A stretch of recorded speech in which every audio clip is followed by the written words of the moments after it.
Hi friends, welcome back to our channel. మీకు ఇప్పటికీ అర్థమైపోయి ఉంటుంది అనుకుంటానండి. వర్షం పడుతుంది, అందుకని వేడివేడిగా శనగలు గుడాలు చేద్దామని అనుకుంటున్నా. దాని కొరకని ముందుగా శనగలను వాటర్తో నీట్గా క్లీన్ చేసి 3 నుండి 4 గంటలు నానబెట్టాలి. వీటిని మనం నానాయా లేవా ఒకసారి చెక్ చేసుకున్న తర్వాత 3 నుండి 4 విజిల్స్ కుక్కర్లో వచ్చేంత వరకు ఉడకపెట్టుకోవాలి. ఇది ఉడికిందా లేదని మనం ఒకసారి చెక్ చేసుకోవాలండి. నాకైతే ఇక్కడ కావాల్సినట్టుగా ఉడికింది. ఇప్పుడు ఈ గుడాలను మనం ఏం చేసుకోవాలంటే స్ట్రెయిన్ చేసుకోవాలండి.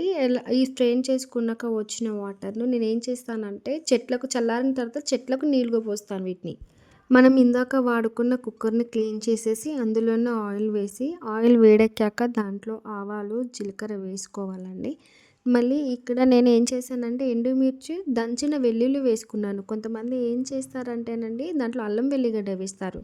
ఇంకా ఆరోగ్యానికి మంచిదని నేను ఇంగువ కూడా వేసి కలుపుకున్నాను. ఇక్కడ ఆనియన్స్ వేసి అవి మగ్గేంత వరకు 2 నిమిషాలు బాగా కలుపుకొని ఇందులో పచ్చిమిరపకాయలు, కరివేపాకు, చిటికెడంతా పసుపు వేసి కలుపుకొని నిమిషం తర్వాత ముందుగా నానబెట్టుకున్న శనగలను దీంట్లో వేసి కలుపుకోవాలండి. 2 నిమిషాల తర్వాత దించే ముందు నిమ్మకాయ పిండుకోవాలి. అంతేనండి, మనకు కావాల్సిన వేడి వేడి రుచి రుచిగా ఉండే గుడాలు తయారయ్యాయి.